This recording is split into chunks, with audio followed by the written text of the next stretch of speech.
Hey guys, welcome back to Clownfish TV. This is Kneon. I'm here with Geeky Sparkles. Hello. And we're going to talk about Mulan, Disney's live-action Mulan, a very expensive movie that might not make anybody happy. It might bomb at the box office for a number of reasons. Yeah.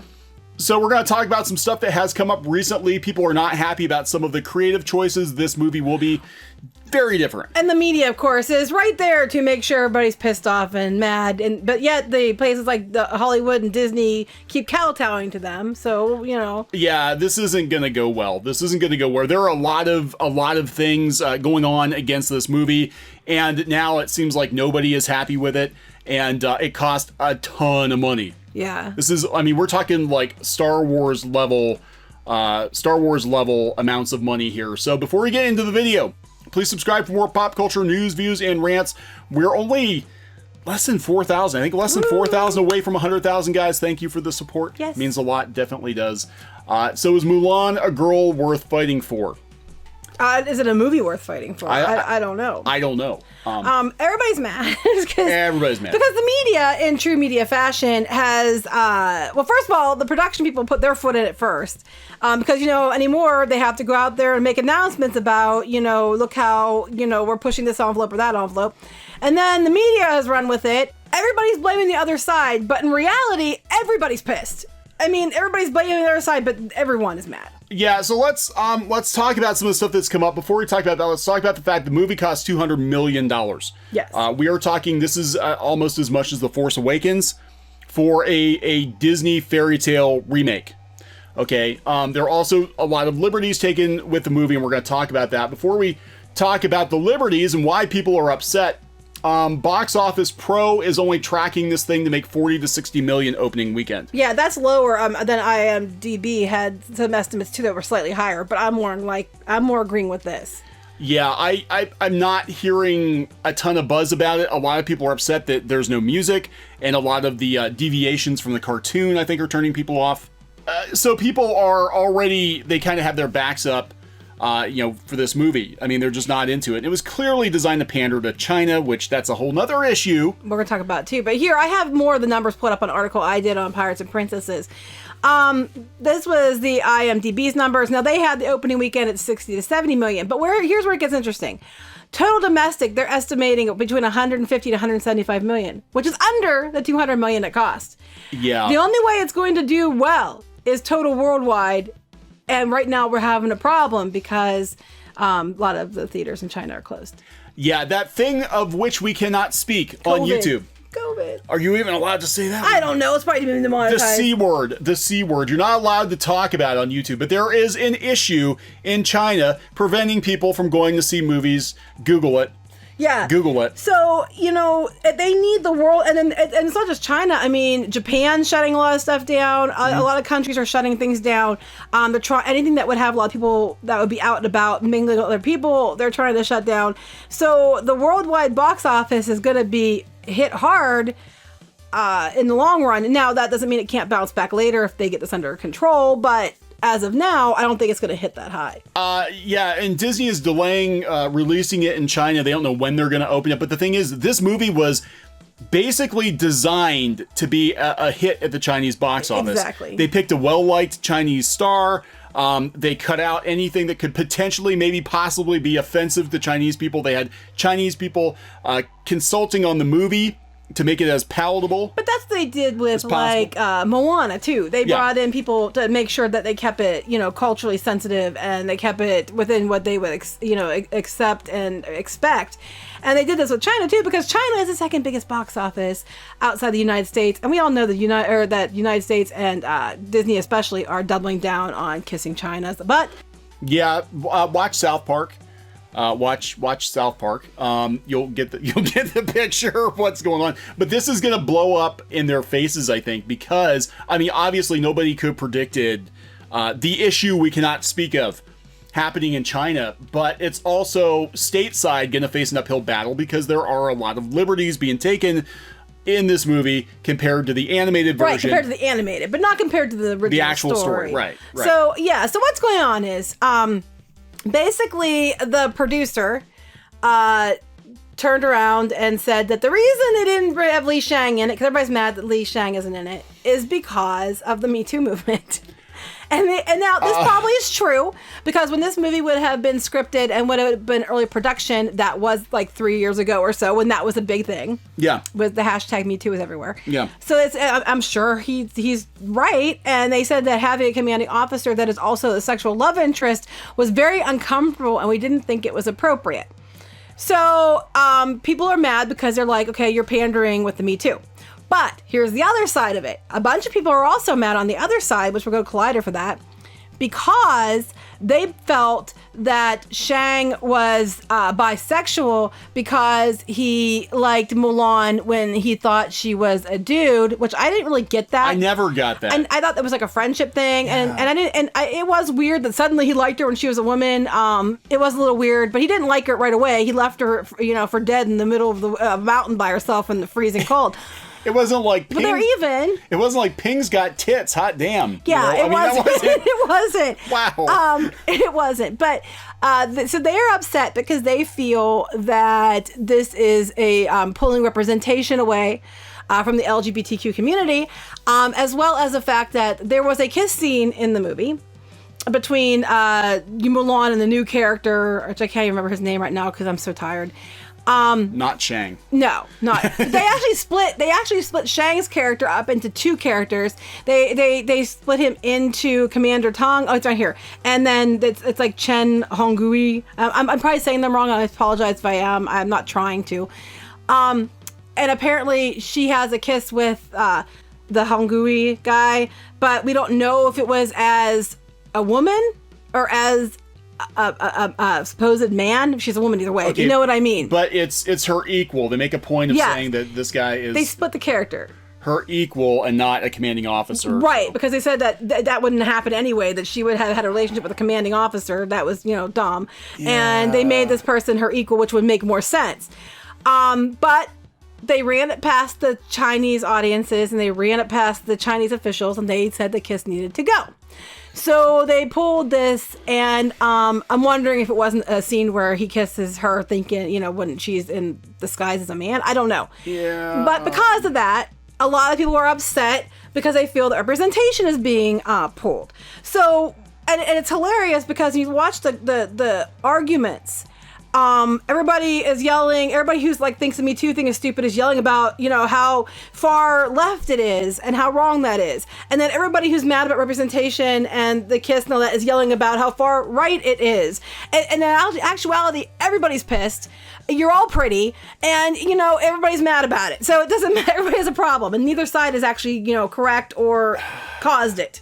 So there's no Mushu. There's no music. No Mushu, no music. Why the characters? So this is, it's Disney's making this movie, but it does not seem to have a whole lot to do with the animated version of Mulan. No, it seems like they're trying to be more. And people could have argued we thought it was going back to the Ballad of Mulan, or maybe it was going more. It was trying to focus more on the warrior element and less on a romance. Because I don't even know if there even was one in the original tale. And it's not going to be the same because it seems like they're going back to the source material. And the one thing that was nice was it wasn't going to be the same because every other damn live action movie that comes out is pretty much the same. Or a couple new songs. Yeah, or they're radically different and they land with, Dumbo was really weird. Yeah, I didn't like Maleficent. I didn't like the fact they took the most evil character in Disney princess canon and made her sympathetic. But they never had her as her own movie in an anime. She was like a character in Sleeping Beauty, but she never had her own movie that they redid. It wasn't like she had her own animated movie. Yeah, but that was basically their live action version of Sleeping Beauty was let's focus on Maleficent because she's the most popular character. But it really wasn't the same, but okay. Yeah, but I'm just saying, they did with Alice in Wonderland too. It was very different. Yeah, it was very different. Which is kind of refreshing that it's very different. Why would you want to see the same movie twice? But, Lion King. But people, I know. is literally beat for beat. And people ripped it a new one for that. Yeah. So it's like, so you can't win on this because if you make it exactly the same, people are pissed. If you make it radically different, apparently people are pissed. So at the end of the day, like all the other things, it's going to just piss everybody off and no one's going to go. So, here's a thought, just a funny thought. Why don't they just make new movies I was thinking it, make new things instead of remaking every animated movie? Like the fact that they're doing Mulan again. I mean, they pretty much run out of all the big 80s, 90s movies at this point. I'm trying to think what else they could, like, Hercules, Tarzan? I mean, what else are you going to do? They're talking about that, aren't they? Atlantis? Atlantis was a bomb. Treasure Planet, they were talking about too. That was another bomb. Like, the fact that they're actually looking at remaking box office bombs. See, to me, I think it makes more sense to do, like, ones that were actually, like, really good, but they somehow didn't do well at the time of the animation, like Atlantis and Treasure Planet and Hercules. I don't think did as well as they should have. Or Tarzan didn't do as well because that period in time they just weren't performing. But they're actually good movies, and I can see them taking those and making a live action version of, because they weren't that popular to begin with. Maybe you can increase its popularity. But they keep taking the popular ones. Home on the Range. There we go. On the Range. We need Home on the Range, the live action movie. No, we don't. That is when we hit people in cow costumes. People like cow. Oh my God, they'll be like cats. They'll be cows with human faces. Oh my God. And they'll actually get Roseanne Barr back, because God knows she's not doing anything right now. They get Roseanne Barr and they'll put her face on a cow. No, I don't think that's a good idea. But people would probably go to see that just to see how bad it was. That would be horrendous and probably strangely good. I think I would go. Probably better than the original. I don't know if I'd go see it. I would find a way to see it without having to pay. We have seen it, the original, a few times, because when Pinky Boo was little, she really liked it, and we watched it several times. Now, I'll tell you one movie from that kind of like Disney cycles, their animation cycles, and they had kind of a dark period. With Brother Bear and stuff. Yeah, well, Brother Bear was actually pretty good. It was good, but it was dark. Yeah, it was pretty dark. But I meant like movies that was one that didn't do very well at the box office either. Mm-hmm. But I'm talking about the ones that kind of got lost in the, after Pocahontas came out, like they had a run of like hit after hit after hit. And then after Pocahontas, it seemed like, it was very hit or miss. And then we finally limped along to Home on the Range. But Meet the Robinsons. Oh, Meet the Robinsons is so good. Meet the Robinsons got lost in the shuffle. And Meet the Robinsons, I think it was that one would not do well as a live action. No, but because the Tom Selleck joke just won't work. Well, you don't do the Tom Selleck joke. That's kind of important. It's problematic. You don't do Tom Selleck. You do something else. I don't know. Anyway, Meet the Robinsons got lost in that whole thing where we had, like, on one hand we had Home on the Range, which was pretty terrible, but then we had Meet the Robinsons and Lilo and Stitch. Mm-hmm. Now, Lilo and Stitch was like the only hit from that era, and they milked mm-hmm. Stitch, all the blue milk they could get out of him. Yes, and then it kind of ruined it, because the movie itself was awesome. It didn't need sequels, didn't need a TV show. They got all of them. And now we're getting a live action Lilo and Stitch. They're saying that will not work. Stop it. Yeah, don't even go there with Lilo and Stitch. That's just creepy. That's nightmare fuel, is what that is. So let me get this straight. So we've got a movie designed for Chinese audiences. That's not going to be run in China for who knows how long. That's not going to play in China for God knows how long. And we've got fans of the animated movie are now upset because we're missing a lot of characters. We're missing the music. We've got people who are looking for LGBTQ representation. They're not going to find it. And by the way, I don't know if we can talk about this or not, but there was another controversy around the actress playing Mulan, said some things. Again, I don't know if we can talk about it, but let's just say that her political opinions are not particularly popular with some people. Right. So we've got that kind of working against it too. I don't know. I don't know how this is going to do. I don't know how it's going to do either, but I think it's funny because the people are just fighting each other on Twitter over this, and they're like, oh, it's all because of the SJWs. Oh, it's all because of the alt-right Yahtzees. And the reality of the situation is they both have reasons that they're mad about that actually happened. So if you want to be pissed at somebody, it sounds like you can blame the production crew, you can blame the Chinese government, and you can blame Disney, because they're the ones who decided to, get rid of Shang, to split them into two characters. They're the ones that decided that, the idea of having her as a man be, attractive to another man, they got rid of that. Even though, honestly, from the movie, I never got that. It was like more like a mentor, which is what Donnie Yang's playing in this, or Yen is playing in this, is a mentor. He felt like a mentor character, not a boyfriend. Yeah. I just Well, they pulled out all the stops for this because I guess the actress is incredibly popular in China, and we know Donnie Yen is crazy popular in China. Donnie Yen. I like Donnie Yen. I would watch a Rogue One show with him. Well, I would too. If they had a Just show, him. I would totally be all about that. But they have Jet Li in here. They have Yeah, they're really. So they have Jet Li in here. They have Jason Scott Lee in here. They had Donnie Yen. So they were bringing a lot of, and then the actress playing the witch character. But these are big names that they have coming into this. So, you know. Yeah, I mean, they designed this movie for China. And of course, this is the year that China has that thing we can't talk about happen, which is going to definitely throw a wrench into it. So yeah, they're throwing everything they got at $200 million, and they're talking here in the U.S. I mean, the only way this movie is going to recoup its money is if it performs in China, and we don't know how. Well, even worldwide, it could, but worldwide, everything, it's like, you know, any places that it would perform well are being kind of shut down. Yeah. So,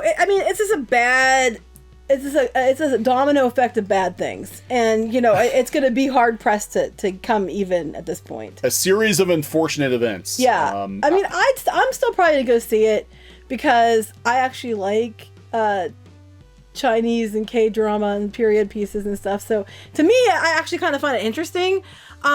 Which is the first time I've been really interested in a live action version for a while. Most of the time I really could care less.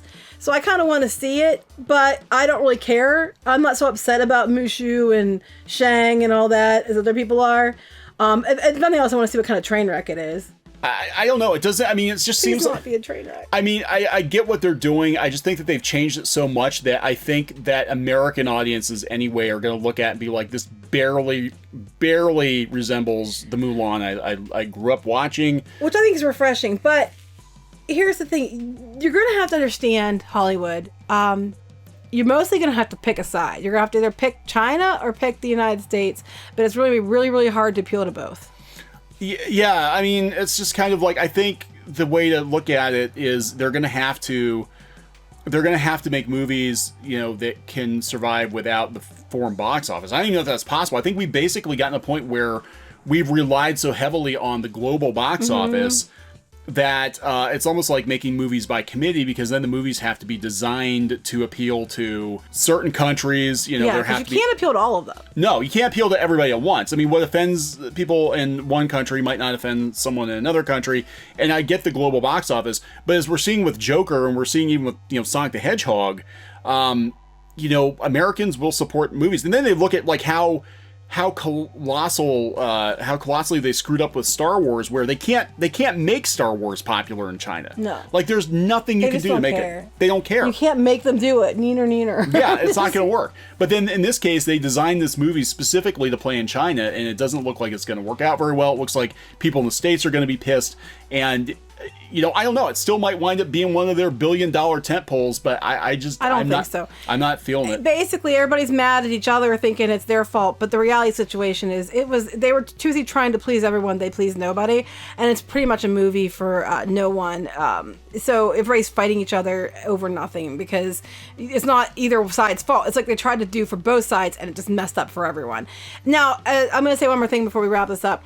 So, what's going to happen is the media who is out there stirring this shit up, and they're just all over this thing, like trying to get everybody worked up into a tizzy, because, you know, Hollywood keeps back in the media and giving them all this, you know, pats in the back and access, and all they do is try to stir up as much drama as possible. So while they're out there trying to, you know, rally the troops and make them mad at each other, what's going to happen is nobody's going to go see this movie because they made sure of it. And then they're going to turn around and tell everybody that it didn't do well because it was a strong female character, and misogyny and racism stopped Mulan from doing well. Mark my words. That's what's going to happen. Oh, I can almost guarantee it. It'll be like, oh, it was a live action movie with an Asian female lead. Of course the Yahtzees didn't go see it. Mm-hmm. Of course they didn't. And it's all racist and racism. And at the end of the day, it's just, you know, it's the media stirring up crap. It's Disney making dumb decisions. It's, you know, everybody wanting the original made into a movie when they're not going to get that. At the end of the day, that's what it is. Yeah. They want the original, and it's not going to happen. Yeah, and, you know, let's remember the last live action, you know, fairy tale movie they had, last year bombed. Maleficent 2 didn't do very well. No, it didn't. People are tired of it. People are. They want new things. That don't suck, because Onward's not looking too hot. Onward's not going to do good either. Yeah. So that's a new thing. So I don't even know what to tell you anymore. I honestly don't even know. I think this is the year. I'm going to be honest. I'm calling it now. I think this is the year the bottom falls out of the Disney bubble. I think on every front. I think the movies are going to be terrible. I think HBO Max is going to come in and steal Disney Plus's thunder in the streaming. And I think the theme park attendance is going to go down. Obviously, people are worried about traveling now, but I think the prices are actually going to keep people away too. The constant construction and the dip in quality. We had another accident today. Yeah, there's two days in a row they've had accidents at the parks because they're not, maintaining the stuff like they should. And then they're charging more for that. Yeah. So I think this is the year. I'm telling you, this is the year that the bottom is going to fall out of the Disney bubble. I don't know. And we'll see what happens. And we might be looking at more Home on the Range after this. Oh, God, I hope not. So, all right, we're gonna wrap it up. Yeah. Okay, please subscribe for more pop culture news, views, and rants. We'll talk to you guys later. Bye. Hey guys, thanks for watching Clownfish TV. Please consider supporting the channel. Go to clownfishsupport.com. That's clownfishsupport.com. And if you want to join our community, go to clownfishtalk.com. That's clownfishtalk.com. Please subscribe, ring the bell for notifications. We will talk to you next time.